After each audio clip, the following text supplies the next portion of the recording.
Pembahasan berikutnya adalah tentang masih seputar najis, yaitu menjual pupuk kandang. Beliau mengatakan hukum halal atau tidaknya hasil penjualan pupuk kandang tergantung kepada hukum kotoran hewan ternak, apakah najis atau tidak. Beliau mengatakan para ulama sepakat bahwa kotoran hewan yang dagingnya tidak halal dimakan, kotoran anjing, kotoran babi, kotoran keledai juga diharamkan untuk makan, kotoran kucing, maka kotorannya adalah najis.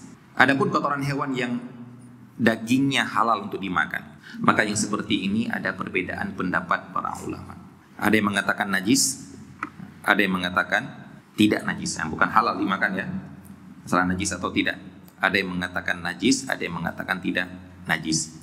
Mazhab Syafi'i dan mazhab Hanafi ma'ruf mereka berpendapat bahwasanya kotoran hewan apapun maka itu najis. Adapun mazhab Maliki dan mazhab Hambali memperinci, kalau hewan yang halal untuk dimakan kotorannya tidak najis. Mereka berdalil dengan bahwasanya Rasulullah Shallallahu Alaihi Wasallam memerintahkan orang-orang yang pernah terkena wabah penyakit di Madinah untuk minum kencing onta dan susu onta. Rasulullah SAW juga pernah membolehkan untuk salat fi marabidil ghanam, di tempat peristirahatannya ataupun di kandangnya kambing, yang mana di situ pasti ada kotoran ataupun pipisnya. Wallahu taala alam.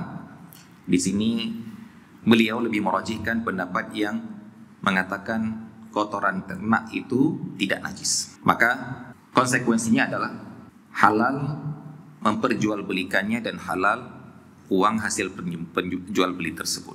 Nah di sini ikhwas sekalian, orang yang mengatakan ataupun yang berpendapat tidak najisnya itu aman ketika jual beli kotoran ternak, kotoran sapi, kotoran bebek, kotoran puyuh, kotoran. Yang jadi masalah adalah ketika orang menurut dia najis, tapi begitu jual beli ini rugi, kayaknya kalau diambil gratis ini rugi. Akhirnya dibilang ongkos ngangkut 1 karung sekian, sama saja itu namanya jual beli juga. Kalau kamu mengatakan tidak boleh jual beli ini, ongkos ngangkutnya untuk dipakai, itu juga tidak boleh. Ini bersamanya adalah kalau menurut kamu tidak najis, ya harus dibuang. Yang namanya dibuang, diambil oleh orang lain secara gratis, lebih diutamakan gara-gara dia sedang membersihkan kandang kamu. Jadi janganlah bermain-main dengan syariat dalam hal ini. Jadi dari sisi ini najis, tapi dari sana mau ngambil keuntungan. Apalagi yang mungkin pernah sampaikan di sini, apalagi menganggap pendapat najis tidaknya ataupun yang berpendapat tidak najisnya kotoran hewan ternak ini adalah pendapat yang sesat. Nah, yang seperti yang pernah anak alami pribadi. Wah, itu orang yang mengatakan si Asir itu yang mengatakan tai ayam enggak najis, itu pemahaman sesat itu. Nah, dikatakan kan semua yang keluar dari tubuh hewan itu kan najis katanya. Anak balik nanya, telur najis? Terdiam dia. Nah, jadi tidak semua yang keluar dari tubuh hewan itu najis. Ya silakan, ya tidak mengapa. Inilah perbedaan pendapat para ulama. Nah, cuma yang jadi masalah adalah ketika menyesatkan orang lain. Jadi kalau antum dituduh kajian antum itu kajian yang menyesatkan orang lain, kajian-kajian mengatakan sesat, mungkin antum belum pernah disesatkan oleh mereka. Nah, kalau anak gak peduli lagi dengan tuduhan seperti itu tuduhan saja yang kalian umumkan ke masyarakat banyak, ke aparat hukum, itu kan tuduhan kalian yang diamini oleh mereka.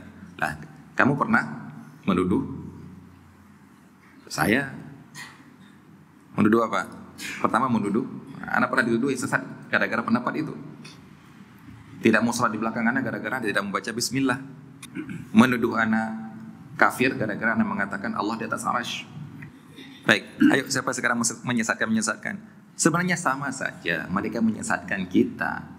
Cuma yang muncul ke permukaan, yang dilaporkan ke aparat dan diamini oleh mereka, kita yang dituduh menyesatkan perbuatan ataupun ritual mereka. Baik, jadi di sini pendapat yang kuat insyaallah tidak najisnya hewan, kotoran hewan ternak, hewan yang boleh dimakan dagingnya, berarti boleh bukan dikonsumsi ya, diperjualbelikan.